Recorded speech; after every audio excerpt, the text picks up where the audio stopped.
This is the Drummers Only podcast, brought to you by the UK's leading drum store.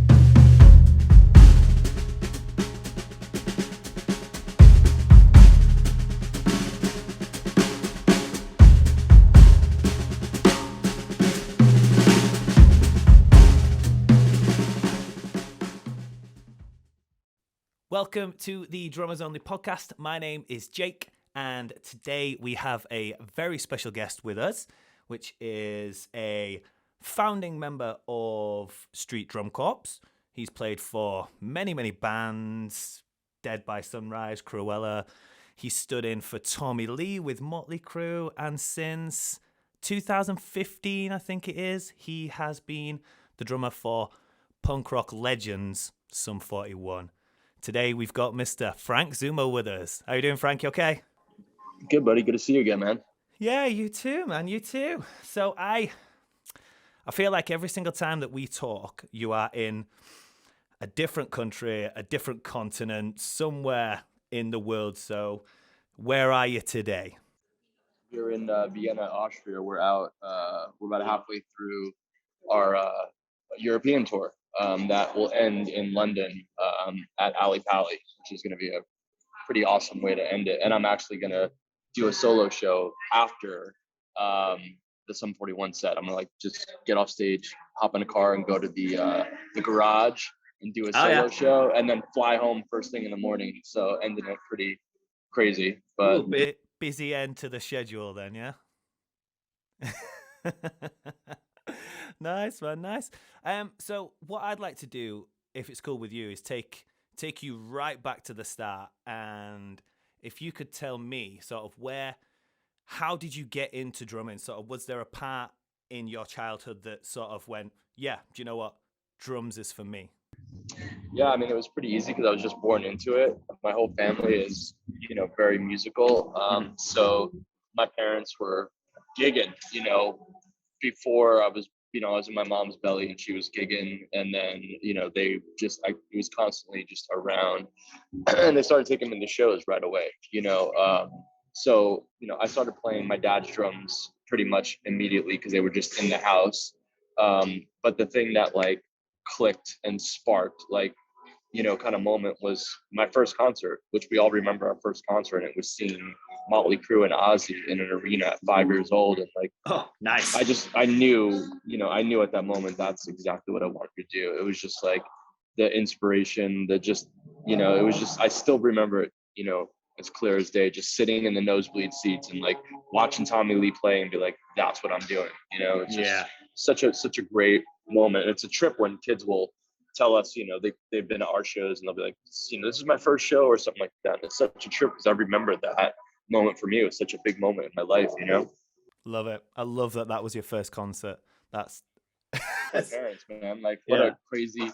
And I just talk about just full circle.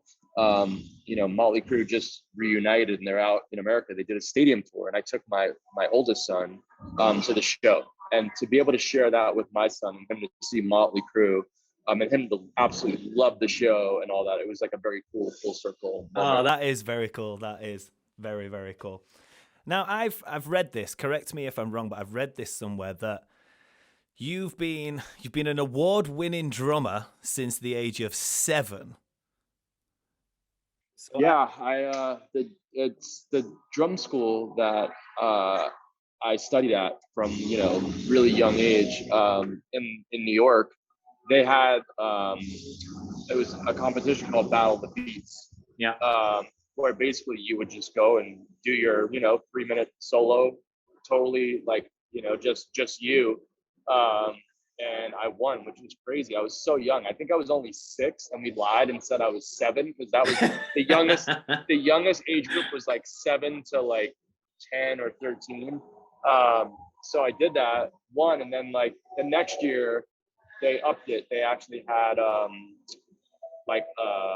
backing track you'd play to. Then if you made that round, you got to play with a live orchestra and stuff like that. So it was pretty cool, for being that young, doing stuff. And I'm not a competitive person. I don't and I don't think music should be a competition. I love, in America we have School of Rock, Mm-hmm. And like, I love what they do. They just put kids in bands and you're playing gigs. Like, I Yeah. would have rather do that than do stressful competitions. You know, like I didn't enjoy competitions and like marching bands and stuff. Like, I like Mm-hmm. performing, and I don't, you know, think of it that way. But whatever, I get it, and it was cool to, you know, win, I guess, at such a young age. But it was funny. Like, I have the VHS tape, and I've been saying this for years. I gotta get it digitized and like put it Yeah. on my YouTube. But like, Yeah, for I had sure. this total double bass giant drum kit. You could barely see me, and I'm just like ripping double bass at like 6 years old. It's so rad. Amazing, man, amazing. So right, so let's skip forward a few years. So I first heard about you when I first heard the Street Drum Corp. Now that seems to have been a big part of your life because you've been a part of that for a long time. It's taken you all over the world. You've been out playing shows with huge bands with those guys, and some TV appearances as well. So how did that all come about? Yeah, I mean, that was kind of my break, you know, in the music industry, which is like the most likely on paper thing that you would think would happen. You know, these three dudes just banging on found objects, you know. But because we offered something completely different in that landscape of like band touring, it was super appealing to a lot of, you know, the bands and tours. And we wound up getting, you know, involved with the owner of the Warped Tour, and he, you know, put us on a lot of tours. He had a record label at the time. He gave us a record deal, and it just kept kind of growing from there. And you know, one of the Street Drum Corps guys, you know, was in a band that toured with like, you know, a lot of that world. So kind of, it's like we kind of went viral without, you know, in a different meaning. Like we basically Yeah. went to a junkyard and we filmed for an afternoon and just like had fun and just basically edited down into like a little promo video. And I knew the theme park world, and my partner knew the rock and roll world, and we kind of just sent it out, not thinking anybody would care or would do anything. We wound up getting gigs at theme parks and then private events and then touring, because what the cool thing about touring was we would go out and like we'd kind of be like the hype intro for a band. Like we would Yeah, go yeah. out before they, you know, like changeover, you know, would be ending, and before the band come on, we'd come out and kind of hype the crowd, and then we would blend into the opening band's song or like intro. We did that with the U's. We did it with 30 Seconds to Mars, and like it was just a kind of cool thing because bands were like, bring these guys out instead of having just house music and house lights on. We can have these guys hype everybody up, and then they can play with us, and like you know, and then we would be part of their show, like Linkin Park, you know, we'd be part of their show. We'd be their beginning, middle, and end. We'd be like added percussion players, and stuff like that. So it was like kind of, it was cool though. Like, we'll give you the stage to do your thing, but then you be part of our show to, you know, make our show different. And that was kind of like our thing that we got known for in the industry, and it worked and it was well, and we did that for years. I mean, it took us, like you said, around the world. We got to come to, you know, we played Wembley Arena, you know, Yeah, opening for yeah. 30 Seconds to Mars, you Yeah. know, years ago. So yeah, that was definitely my first break. But like I, you know, because we were just percussionists playing on a lot of found objects, I'm a, you know, also have such a passion for being a drum set player in a band. That's why, you know, just through Street Drum Corps and all the touring, making relationships, I was able to get all these gigs with other artists, you know, until Yeah. it led to Sum 41. Yeah, for sure, for sure. I mean, so touching on that, you've played with a lot of people, a lot of different bands. You've sessioned for a lot of people. You've done a lot of sort of EDM stuff, and I know you're big into your dance music and stuff like that. But one person that always stuck out for me was when I saw you standing in for Tommy Lee. Now, like Tommy Lee, as he is to you, is a massive, massive inspiration of mine, and he's an idol. So, how did you wind up being able to play for Tommy Lee with Mötley Crüe? Yeah, I mean, it was, you know, we, again, growing up, you know, with him being my favorite drummer and all that, because of Street Drum Corps, you know, he found out about us and loved what we were doing. And I finally met him, and we became really good friends and still are, you know, to this day. And basically, I was going to come out because I just finished a Street Drum Corps record. It's when we were on Interscope, we did basically like a double record. And I was just going to I'd finished recording like 2 records worth of drums, and I was like done. I was gonna go out and visit him on the road. And like a day before I was supposed to go visit him, I got a call saying like, you need to come now. I burnt my hand with fireworks. Oh, that's what it was. Yeah, I remember reading about that at the time. The sparkler fireworks. Like I woke up in the morning and my phone was like, because he was on the East Coast, I had missed calls, texts, emails from him, his tech, his tour, team and all that.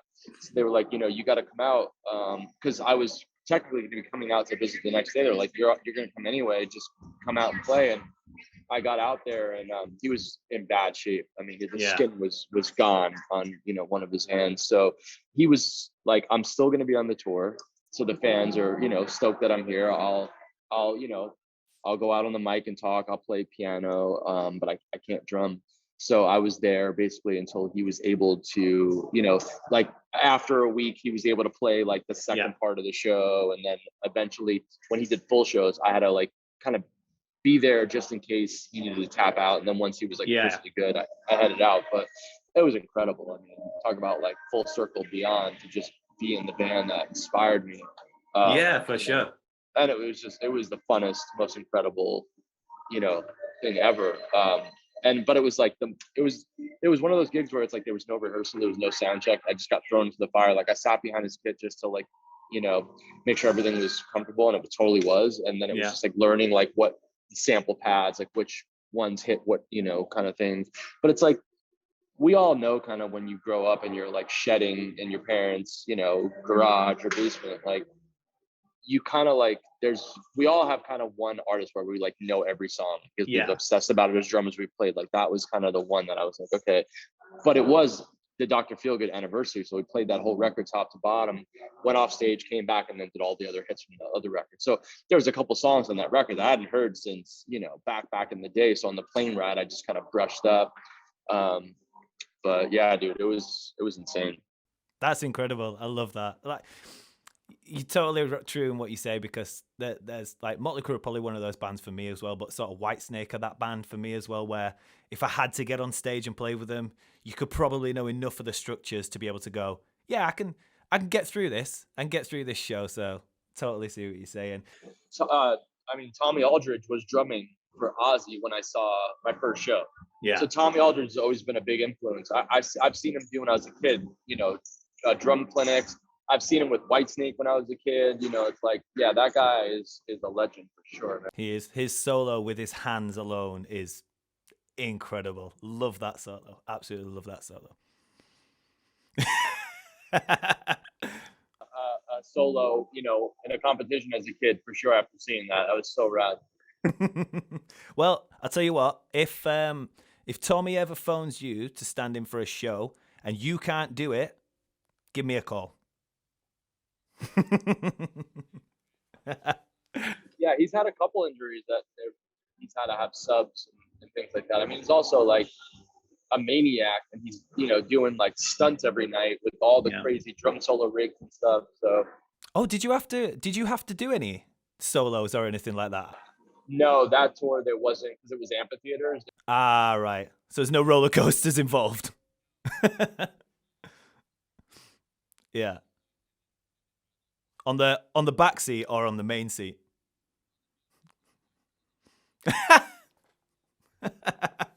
Fantastic. Oh, I will find that. I will definitely go and find that now. That's awesome. So let's talk about Sum 41. Obviously, it's been a big part of your career until obviously present day. So how did that gig come along for you? It's all Street Drum Corps again. We met on the Warped Tour together, and then Street Drum Corps had a Vegas residency, and we would bring out, special guests. And opening night, Derek was one of our special guests, and that was the first time we'd ever like played together. And it's just like, he's, first of all, they're one of my favorite bands. They were great friends, and like, he's such an incredible frontman. And when I got to actually play drums and feel him come on stage and just light up the stage, it was just pretty damn magical. And like, coincidentally enough, like the next week after that residency, Steve quit the band. So I like literally called Derek and I was like, you know, whenever you're ready, you know, like obviously I know you're going through a tough time, you know, they're all, you know, high school brothers, you know, basically. Yeah. So it's like, I was just like, I'd love an opportunity. And that turned into like, hey, come to my house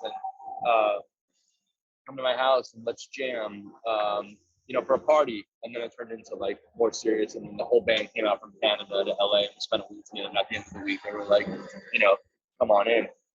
Amazing. That's wicked. And then, so did you recorded the album in 2016 with those guys? Probably. I'm on my third record now. Yeah. Like we currently just are wrapping up a double record. But yeah, it kind of was like, I got in the band. It was like, we were right into the studio. So that was pretty, you know, intense to just be in the band, be in the studio right away, like a lot of pressure in a good way. And then it was like, you know, my first show with the band was the AP Awards, which was first show with Dave Brownsound back in the band. It was, you know, it was a surprise. We unveiled it, you know, right on stage. He was in the band. It was live streaming. It was a sold out arena. And then we brought up DMC from Run DMC with us. So it was just like, whoa. Absolute spectacle for the first show. That's amazing. That's incredible. So obviously you are a big endorser of Zildjian cymbals, DW hardware, SJC drums, and Ahead drumsticks. Now, obviously we met through SJC. We do a lot. Yeah, our guy Jack borrowed you his drum kit, so yeah. And I've seen, obviously, we've all seen sort of some of the works of art that you guys have created. How's it been working with SJC? I mean, the best, dude. It's like, you know, the drums are just incredible to play and to look at. You know, and it's just like anything is possible. There's like, that's really why, you know, like why I switched and went over to SJC. Like I wanted to start doing these art kits with Shepard Fairey, you know, and SJC like in the beginning figured out how to take his art and like actually print them on the drums, etch them into the drum shells. Like it was pretty incredible. And then Shepard started actually hand painting the drums. You know, and they just every kit I get just keeps getting better, you know, like the sonics of it and you know, and just the support, you know, because like I have two rigs. We have, you know, we have dual rigs because of just the insane logistics of touring and you know, I play a pretty big kit. And you know, they're just always there for me. And it's like they've, you know, I was like, hey, I'm doing my solo set at Slam Dunk and my kit's not going to be available because it'll be on the main stage. I was like, you know, what do I do? And they hooked me up with you know, it's like through the SJC family. They're like, yeah, that's it. You know, they connected with me with you. You guys brought down a kit for me and I was able to use it. And it's like the quality was great. So it's like I don't have to play some rental backline that I'm not comfortable on. Like there's always a way of like it's, you know, kind of family thing where they'll like, you know, Mike, the owner, will literally just like go on social media and be like, who's got a kit in Anaheim that this artist could borrow? And it's like, it's that kind of cool thing. But they do have, you know, backline kits. Like before we had the luxury of being able to ship our gear everywhere, you know, I was in Singapore and I had a SJC kits. Like there's always, you know, there's a will, there's a way kind of. Yeah, they're the sort of company that will bend over backwards for people. So it's a really, really nice sort of family vibe to that company as well. So how did you, the collaboration with, so like you did the Obey snare and the Obey kit, did you choose the artwork? Did you collaborate with the artwork on that, or how did that? Yeah, each kit's been the three-way collab with Mike, the owner, SJC, myself, and Shepard Fairey. Kind of like I'll come up with the general like, you know, idea, and then like my Rise Above kit, you know, was about, you know, it was like a mandala of all defragmented gun parts, you know, because like at the time there was just, you know, still it hasn't changed, just the amount of gun violence and all this stuff going on. And I was just like watching it on the news when we were on tour, and I was just like, you know, I'd rather have my drums be like an art piece and speak than me being on social media running my mouth about what I feel about this. And we were able to do that. So, you know, they literally found somebody to etch that mandala of all the, you know, gun parts into the shells of the drums that you could feel them. And that kit's actually at the Hard Rock Vegas. We sent the kit off after that cycle. Yeah, it's on Um, display now, isn't it? yeah, actually, it's in storage because the Hard Rock is they're moving, so it'll All come right. back out when they're at a new location. But it was out for a while, which was cool. We all got to go out there and see it together. And then that signature snare drum we did was like a take on that kit, kind of the whole kit in the snare drum. The second kit, I went to Shepard's, one of his big art shows in LA, and I just was inspired and took pictures of certain pieces and shared it with him. And that kit, he painted gold, and each drum had different art on it, which was really cool. And that kit, it's off the road now. It's in my home studio, which is so cool to play and look at. Nice. And then I currently have an Obey kit that I'm using in Europe that I've had for, the last cycle and now. And that's basically like all of his street art. Kind of looks like you'd see it on the street on a wall. It's kind of like that, all of that collage of stuff. So we've done 3 Obey kits, and then my other kit right now that's on its way to Australia, we did like a throwback kind of old school, very pop punk-ish era kind of kit, which is fun.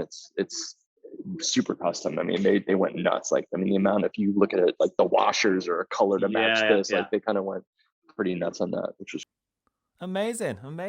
And like I say, you play Zildjian cymbals. You've been a big user of Zildjian cymbals for a long time now. I don't think I've ever seen you play any other brand of cymbals. Oh yeah. Oh. but I played Zildjian my whole life. That's what my father gave me. So it's like, yeah. And then Rima I've been with forever, and Ahead actually gave me my first endorsement ever in 1996. I was just nobody, and I called them. I literally called them, and they were like, "Yeah, we'll hook you up." So again, was that kind of inspired by Tommy Lee? Because obviously Tommy's got his own signature Ahead sticks. Yeah, I was like, when they came out, I was so like, this is not drums. What is this foreign, whatever. And then a buddy in school had them for, marching band, and I tried them, and I was like, spending so much money because I just hit so hard going through cases and cases of sticks that I literally was like, I'm gonna buy a pair and use them at home, so I'm not destroying when I'm practicing all these sticks, and save the, and then I just got used to them. And then when I talked to the company, they told me the actual health benefits because I hit so hard to your hand. I've never gone back. Like I've used a wood stick for like a session to, like, if the, they wanted like a more woody sound on like something. And I can't stand it now. I'm just so in love with, the Ahead stuff. Yeah, it's great. Amazing. Have you ever been approached by any sort of weird and wonderful companies that have been sort of wanting you to endorse them that's not been for you?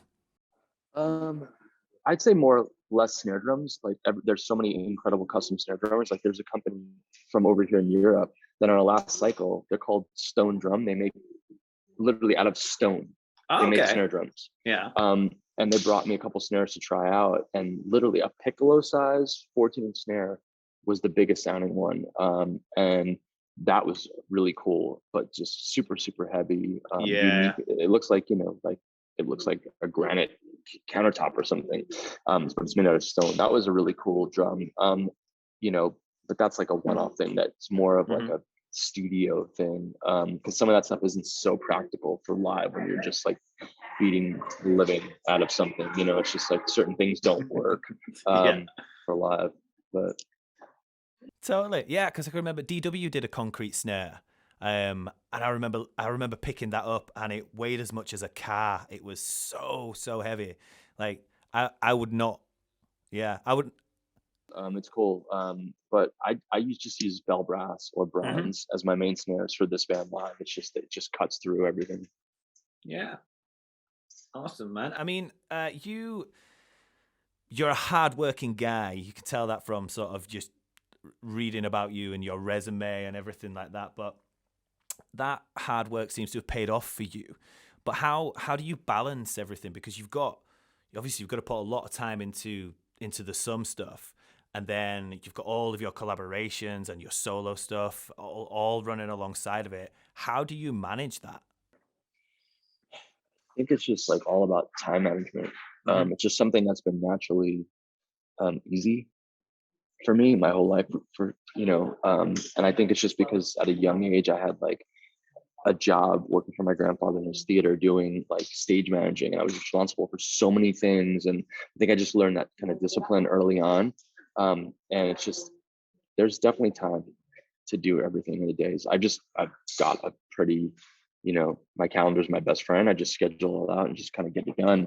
um because it's I just love so many different you know things in life. And I just want to get out the solo side, the business side with the Street Drum Corps, obviously Hmm. some 41. When we're on and we're touring a ton, but there's a lot of time on it. When I'm home, I'm in family mode, so it's Yeah. I have kind of less time, so I've kind of got to really structure things out because I need to spend family time. But when I'm on tour, it's like we play an hour and a half a day and then have a 30-minute sound check. The rest of the day I have time to work on all the things that you're talking about, especially on days off. I'm just in my hotel room just knocking stuff out. Yeah. So you just have a really sort of regimented schedule of what needs done, and you just get it done.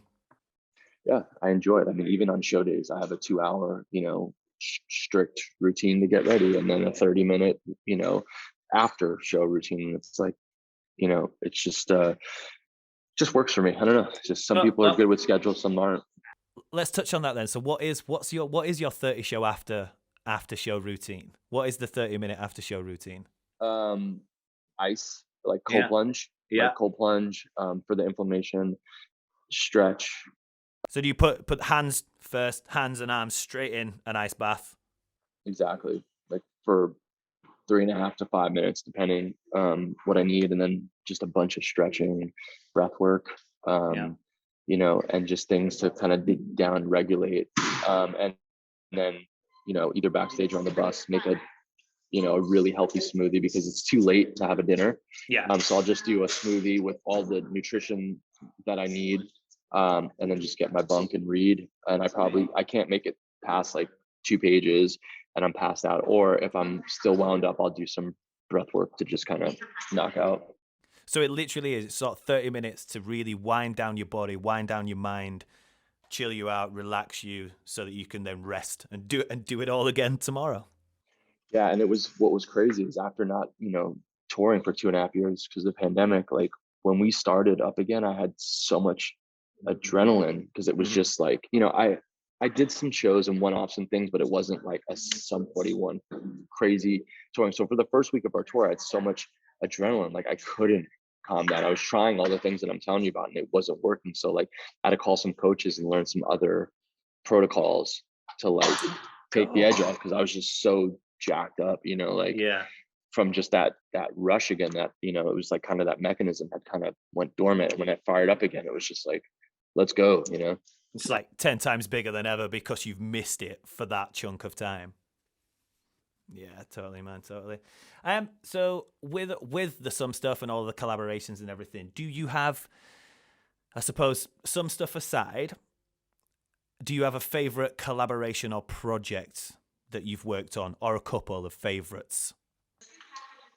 um that's a good one. I mean, I I think just like probably just like through the pandemic, it would just be doing this whole solo project and collaborating with so many incredible singers and producers and songwriters, um, because it was just such a amazing experience to balance out not being able to tour or just the negativity of the pandemic and all. It was just like a mental health kind of escape, and it was just also like really going for something, going out of my comfort zone to Yeah.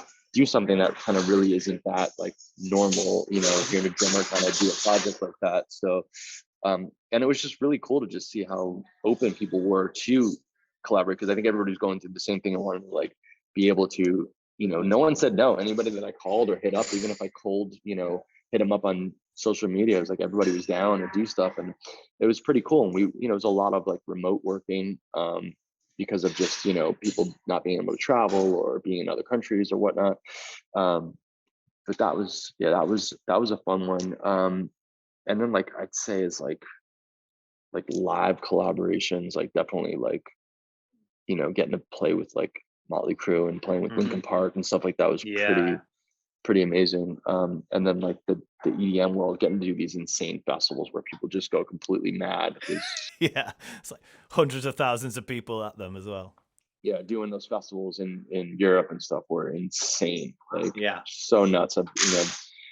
That stuff's been a big highlight as well. Amazing, amazing. You've done some good stuff, man. You've done some really, really cool stuff in your career. Um, I mean, obviously you work hard.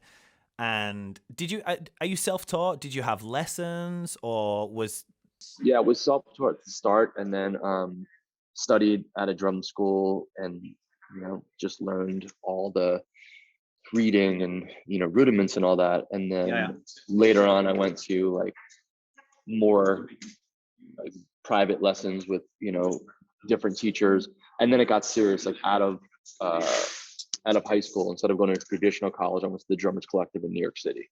oh cool. And I studied with like Afro-Cuban drummer. I studied with a Broadway show player. So like I wanted to like well-round myself to be able to work and do music for my whole life. I was just like, I need to just not be a one-trick pony. So let me, instead of going to traditional college, let me go to this drum college and put myself through the ringer and learn all this stuff. And it was, I think it really opened me up as a player, because like I feel like that stuff just really, some of that stuff comes out in ways that you would never know, like which is cool. It just really opened my horizon of music stuff.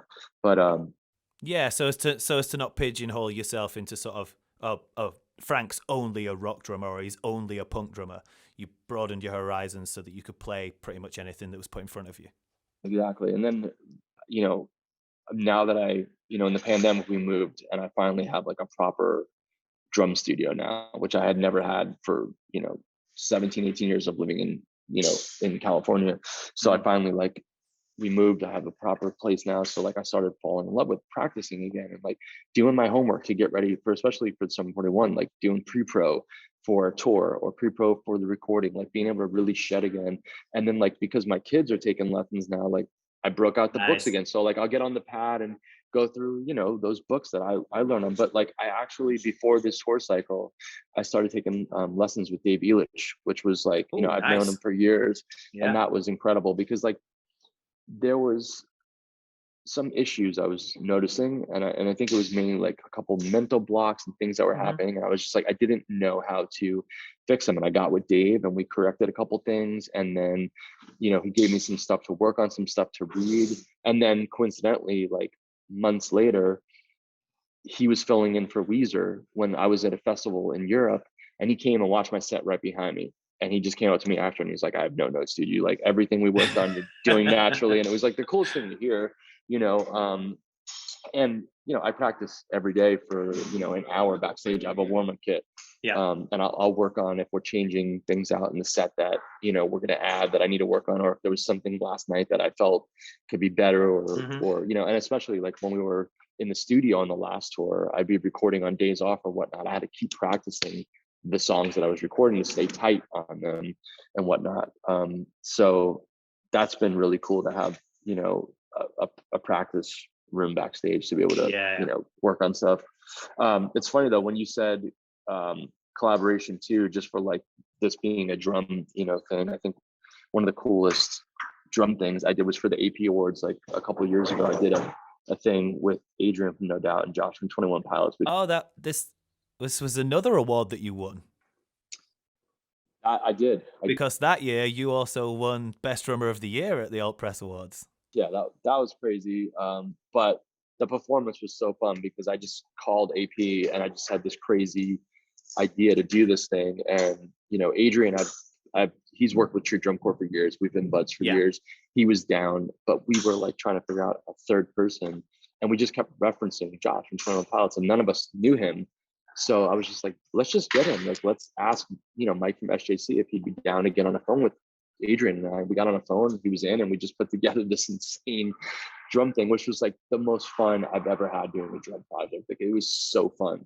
Dude, I remember watching it and just thinking this is probably, I've watched the AP Awards for years, and I think that was by far my favorite part of any Alt Press Awards. Obviously being a drummer, I'm biased anyway, but it was just such a cool show to watch. The production of it was fantastic. The playing was fantastic.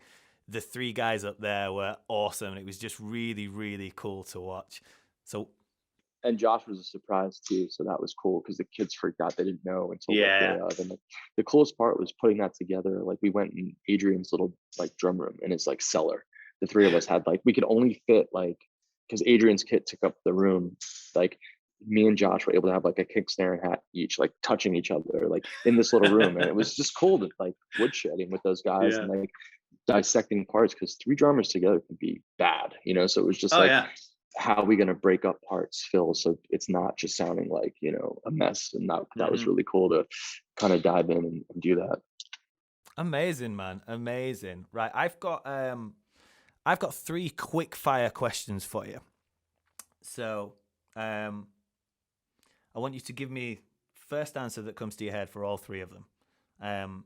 First one is, I think I could probably guess the answer to this, but who's been the most influential drummer to you throughout your life? I mean, definitely, like we touched on earlier, Tommy Lee for sure. Thought as much. Yeah, that's, I mean, from just being such a heavy hitting pocket all groove drummer and then just being a showman and just putting drums to the forefront. I mean, that's so awesome. Yeah, man. Yeah, for sure. Second one, what is your favorite song to play live with Sum 41? It's a good one. I would have to say probably Still Waiting. Oh, nice.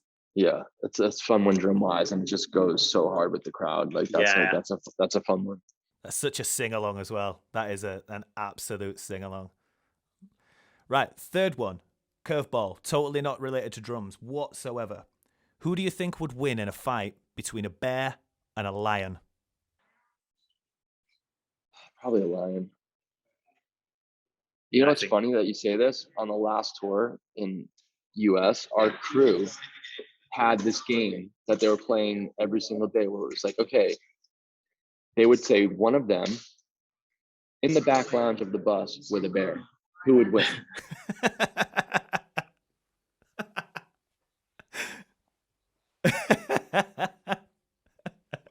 Like a debate that went on for days. Amazing. Oh, right. Well, thank you for indulging me in those 3 random questions. I've got one more question about your live show, because obviously I've seen you live, and I know that you play a solo with some, and obviously you've got all your own solo stuff as well. Are your solos premeditated in any way? Do you prepare for them? Are they written, or is it improv? No, I mean, it's definitely like there's like a skeleton and then it's kind of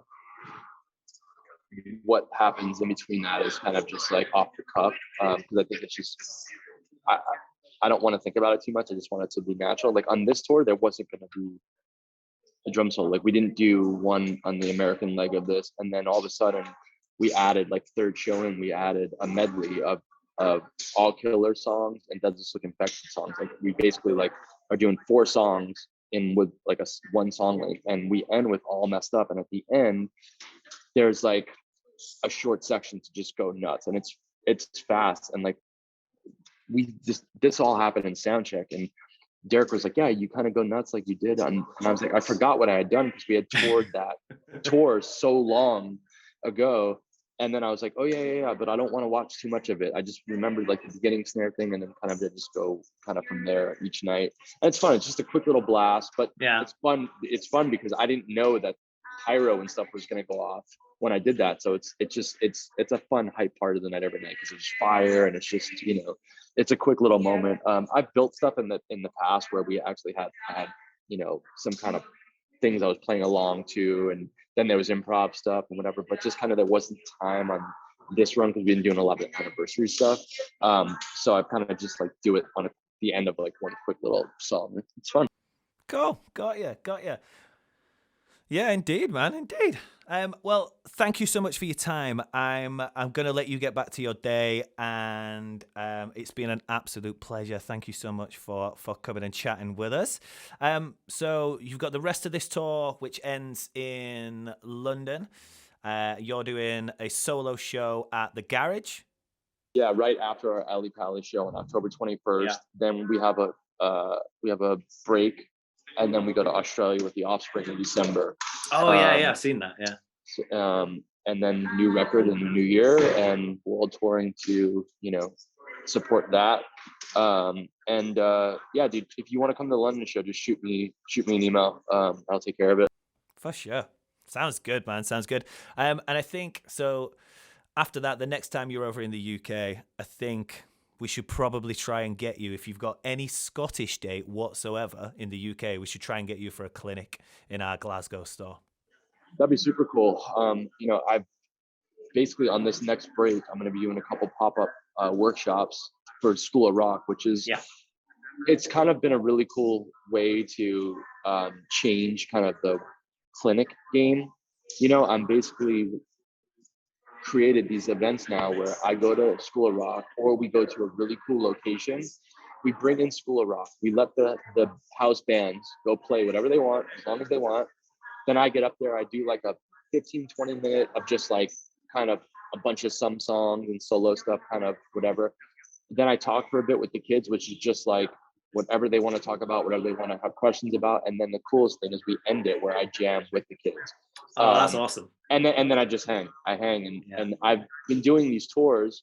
My first one was in China years ago. I've done them all over America. I did them actually in the pandemic, which was amazing to just get in front of kids and give them something when the world was shut down. And I'm going to start doing, because the touring part, there's a lot involved in that. So I'm going to start doing more one-offs where like I go to a market and we bring a bunch of schools into like a big theater.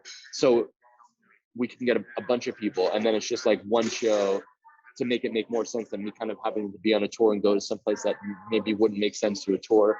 So I'm gonna get a couple of those in at the end of this year and hopefully beginning of next year. So I'm working with School of Rock on that now. So it'd be cool to just implement that same kind of thing with y'all. For sure. When we come over there, because it's fun, man. Just get like some local, I'm sure you guys have something similar, or even if it's just the drum students, local drum students where we're just playing tracks, whatever, just to make it fun and different and more inspiring than just like, here's this guy, he's going to play every damn lick he knows in the book, and he's going to just talk about all this stuff. Like I would go to those when I was a kid, and I would leave there like, that was cool, but it's just like, it wasn't this vibe and a thing. So it's been cool to make it fun for these kids where you don't have to be a drummer to go to it and have a good time. Like one of the ones I did recently, I was at a School of Rock in Orange County, and I had Adrian from No Doubt just show up and surprise the kids, and they didn't know. I told them to learn a Ramones song, and not only were the kids freaking out to meet Adrian, but they got to play with Adrian a Ramones song, which was pretty badass. So it's been cool to just like give back and do stuff like that for kids, because I didn't come up with any of this kind of stuff. So it's been really cool, and I'm just super passionate about it and just trying to like inspire the next generation of musicians. For sure, man. Well, we appreciate you, and we appreciate that. Again, thank you so much for your time. Enjoy the rest of the tour, and we will catch up again soon. All right, brother. Good to see you, man. Cheers, man. Thanks, buddy. See ya. Thanks for listening to this episode of the Drummers Only podcast. Please leave us a review and make sure you subscribe.